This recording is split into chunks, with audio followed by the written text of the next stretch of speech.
అందులో మన దగ్గర కూడా పెడతాను వచ్చిన మనం బతికిపోయినాం.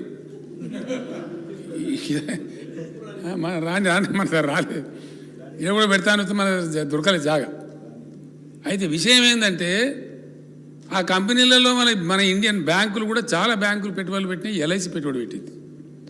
ఎల్ఐసి అంటే 25 కోట్ల డిపాజిటర్స్ ఉన్నారు అధ్యక్ష. 25 కోట్ల మంది, ఒకరిద్దరు కాదు. ప్రజలు బీమా కట్టిరు అక్కడ, వాళ్ళ డబ్బులు ఉన్నాయి. దాని ఏమైతే మరి మా షేర్లు ఉంటాయా, మా డబ్బులు ఉంటాయా, మునుగుతామా సస్తమా? ఒక భయంకరమైనటువంటి ఒక ఉత్పాత స్థితి. ఈ స్థితిలో భారత ప్రభుత్వం ఏం చేస్తుంది, ఏం చేయబోతుంది అనేది ఎకానమిస్ట్ అనే పేపర్ వాడు రాసిండు. ఎదురు చూస్తుంది ప్రపంచం అంతా, దేశంలో వాళ్ళందరూ కూడా ఎదురు చూస్తారు. ప్రధానమంత్రి గారు నోటి నుంచి ఆశిస్తే అధ్యక్ష వారు ఒక్క మాట దాని గురించి మాట్లాడితే, కానీ ఆక్రోశం ఉంది ఆయన లోపల, ఇదంతా బయటపడే మా దోస్తుదని. అది చెప్పకుండా ఇండైరెక్ట్గా జబ్బ కొట్టుకుంటా నేను చూసిన అధ్యక్ష. ఏ కాదు మీ భారీ పడగా అనుకుంటా అసలు సంగతి పక్కకు పెట్టిండు, బీటింగ్ అరౌండ్ ద బుష్ లాగా. ఇక మీరు కాంగ్రెస్ ఇందిరాగాంధీ చచ్చిపోయి 40 ఏళ్ళకి వచ్చి అధ్యక్ష. ఆయన ఎప్పుడు చనిపోయినారు ఏం కథ? 84లో కదా అధ్యక్ష. దగ్గర ఒకటి దాకా 40 ఏళ్ళకి వచ్చి. నెహ్రూ గారు పాపం ఆయన స్వతంత్రం తెచ్చి జైల్లో పడి మన్నవాడి నాశనం అయిపోయి ఆయన చచ్చిపోయి 60 ఏళ్ళు దాటిపోయి. కావాలి మీద 60 ఏళ్ళ కింద ఒక ఆయన చచ్చిపోయింది, ఇంకో 40 ఏళ్ళ కింద చచ్చిపోతే వాళ్ళ పేరు తీసుకొని ఆమె ఇన్ని గవర్నమెంట్ కూలగొట్టింది, అన్ని గవర్నమెంట్ కూలగొట్టింది అని ఈయన ఎప్పుడు ఆయన లేచి రాహుల్ గాంధీ గారు లేచి నువ్వు తక్కువ కూలగొట్టావు, నువ్వు ఇన్ని కూలగొట్టావు ఆయన ఎప్పుడు అంటే ఇక చోటాబాయి సుబానాల్లా బడేబాయి మాషాల్లా అన్నాడు. నువ్వు కూలగొట్టామంటే నువ్వు కూలగొట్టి. అసలు అదాని ఎటుపోయిండు, కథ ఎటుపోయింది, దేశం ఏంది, దేశం ఎక్కడ పోతుంది? ఇది మన దేశంలో జరుగుతున్న చర్చ. ఇది జరగాల్సిందేనా? 75 సంవత్సరాల పరిపక్వ దశలో, ప్రజాస్వామ్యం పరిపక్వం చెందిన ఈ దశలో ఇదేనా జరగాల్సిన చర్చ? ఇలా జపాన్లో ఏం జరుగుతుంది, కొరియాలో ఏం జరుగుతుంది, సింగపూర్లో ఏం జరుగుతుంది, మన పక్కన చైనాలో ఏం జరుగుతుంది, ఎటువంటి అద్భుతాలు ఆవిష్కరించబడుతున్నాయి, ప్రజలు ఎట్లా పోతున్నారు? నిన్నగాక మొన్న కదా అధ్యక్ష చైనాని దాటేసినాం మనం. చైనాని దాటేసి ప్రపంచంలో అత్యధిక జనాభా గల దేశం భారతదేశమే. Today the largest populous country in the globe is India. We have crossed China recently.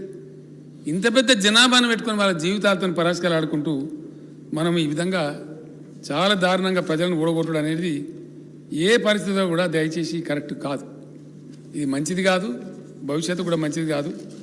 మరి దీనికి అంతమేందో ఎట్లా పోతుందో. The most disgusting speech by the honourable prime minister of India. Most disgusting. ఒక సభలో కాకపోతే ఇంకో సభలో మంచిగా మాట్లాడితే నేను కూడా ఆస్తుని చూసిన అధ్యక్ష. Because country is in a very critical situation. 10 lakh crores for India is not a small thing. It's a big issue. And so many crores of people are involved in that. దాన్ని అంతా పక్కకు పెట్టి, ఆ టర్మాయిల్ని పక్కకు పెట్టి, దానికి ఏం చేస్తామో చెప్పకుండా దాన్ని ఒక చీకట్లో పెట్టి, డార్క్లో పెట్టి, ఇద్దరు ఓలకోలు నిందించుకొని త్వంశుంటా అంటే త్వంశుంటా అన్నట్టు. నువ్వు నాకన్నా పెద్దసి ఉంటావు, నువ్వు నీకన్నా పెద్దసి ఉంటావు, నువ్వే నీ గవర్నమెంట్లు కూలొట్టావు, నిన్నేను ఇదే అధ్యక్ష. ఇది జరగడం దురదృష్టకరం. ఈ మార్పు అయితే తప్పకుండా రావాలి అధ్యక్ష. ఈ పరిణతి రావాల్సినటువంటి అక్కడైతే ఉన్నది. లేకపోతే దేశానికి ఏ రకంగా కూడా మేలు జరగదు. ఈ ఎకానమిస్టు చెప్పిన విషయం అంతకుముందు నుంచి కూడా అధ్యక్ష చాలా మిషన్ భగీరథ లాగా భారతదేశ వ్యాప్తంగా 5-6 ఏళ్ళ లోపల ప్రతి ఇంటికి నల్లబెట్టి నీళ్ళు ఇస్తాం అధ్యక్ష. చేసి చూపిస్తాం 100%. అధ్యక్ష కరెంటు పుష్కలమైనటువంటి వనరులు మన దగ్గర భగవంతుడు ఇచ్చాడు. నీళ్ళు ఎట్లున్నాయో, ఎంత ఉన్నాయో, మిగులు నీళ్ళు ఉన్నాయో అట్లనే సర్ప్లస్ పవర్ ఎనర్జీ ఉంది మన దగ్గర, ఇంధనం ఉంది. Indian coal reserves are 361 billion tons. 361 billion టన్నుల కోల్ రిజర్వ్స్ ఉన్నాయి అధ్యక్ష. ఇది గవర్నమెంట్ ఆఫ్ ఇండియా లెక్క, నా లెక్క కాదు. 361 బిలియన్లలో మనం కోల్ ఎక్స్ట్రాక్ట్ చేస్తుంటే 40 to 50% వస్తుంది అధ్యక్ష, మిగతా 50% రాదు. ఎస్టిమేటెడ్ కోల్ ఎప్పుడు కూడా మన సింగరేణి గెలలు కానీ ఇంకొకడ కానీ తీస్తున్నప్పుడు, మనం తవ్వుతున్నప్పుడు 45 to 50% వస్తుంది.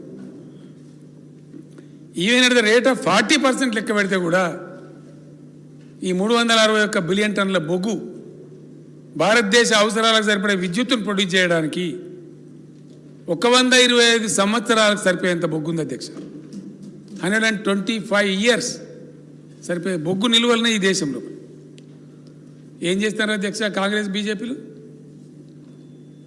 కోల్ ఇండియా 3 బొగ్గు గనులకు అధ్యక్ష 230 కిలోమీటర్ల రైల్వేలు వేయమని వీళ్ళని అడగలే డబ్బులు. కోల్ ఇండియా డబ్బులు డిపాజిట్ చేసింది. అద్భుతమైన క్వాలిటీ బొగ్గు ఉన్నటువంటి ఛత్తీస్గఢ్,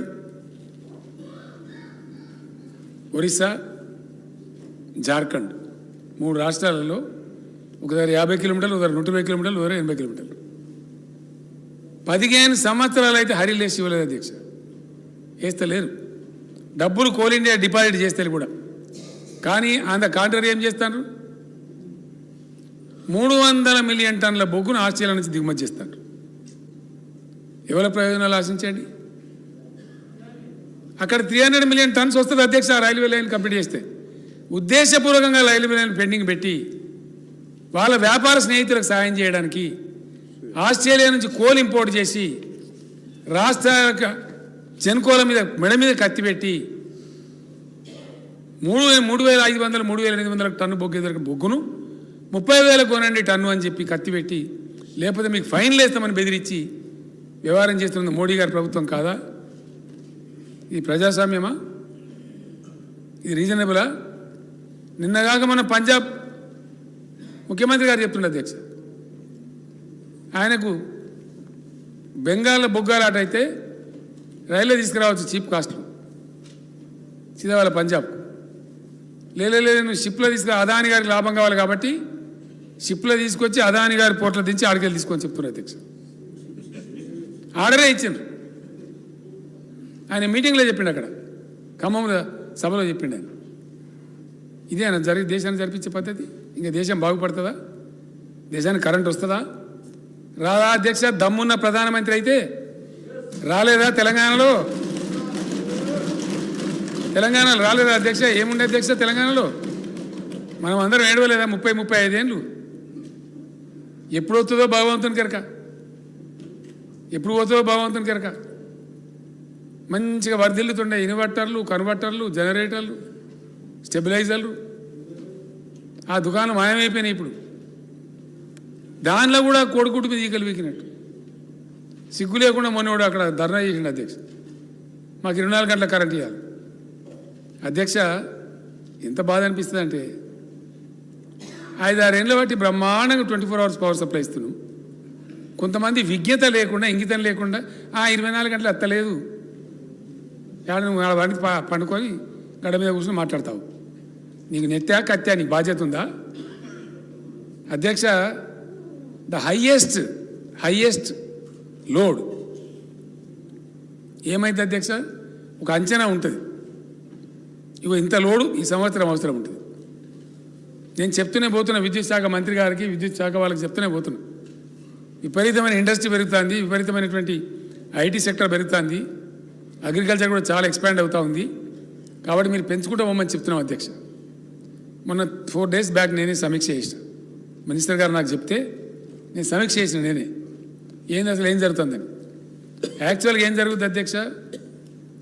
గ్రిడ్ కొలాప్స్ కావద్దంటే ఆ హెవీ ట్రాన్స్మిషన్ లైన్స్ ఏవైతే ఉంటాయో వాటి మీద 50 సైకిల్స్ మెయింటైన్ చేయాలి ఎప్పటికీ. అది షుగర్ బీమార్ లాగా ఉంటుంది అధ్యక్ష. లో షుగర్ కావద్దు, హై షుగర్ కావద్దు. కిందికి వచ్చినా గ్రిడ్ కొలాప్స్ అవుతుంది, మీదికి పోయినా గ్రిడ్ కొలాప్స్ అవుతుంది. ఆ బ్యాలెన్స్ 51, 52 దాటద్దు అధ్యక్ష. ఇటు 48 కన్నా కిందికి రావద్దు. ఎప్పుడైతే అనుకోకుండా అనూహ్యంగా లోడ్ వస్తుందో వాళ్ళు ఏం చేస్తారు? అందుబాటులో లేకపోతే టక్ మనకు 2 ఏరియాలు తీసేస్తారు, కట్ చేస్తారు. 2 గంటలు 3 గంటలు కట్ చేసి మళ్ళీ బ్యాలెన్స్ చేసుకుని మళ్ళీ వేస్తారు. అట్లా కావద్దంటే అట్లా కావద్దు కదనే, మరి ఏరియాలు తీయద్దు కదా అని చెప్పి నేను కోపం చేస్తే వాళ్ళు ఏం చెప్పారంటే, సార్ ఇక మీకు ఏం చెప్పాలి, మాకు బడ్జెట్ పెంచాలన్నారు. పెంచినామో 1,500 కోట్లు సార్, అయినా కూడా సరిపోదు సార్. పర్ డే ఒక 28 crores కావాలి. నేను చెప్పి 28 కాదు 38 అని ఇస్తాను పోనాడు. రేపటి నుంచి 1 నిమిషం కరెంట్ పోతే సంపేస్తా అని చెప్పిన అధ్యక్ష.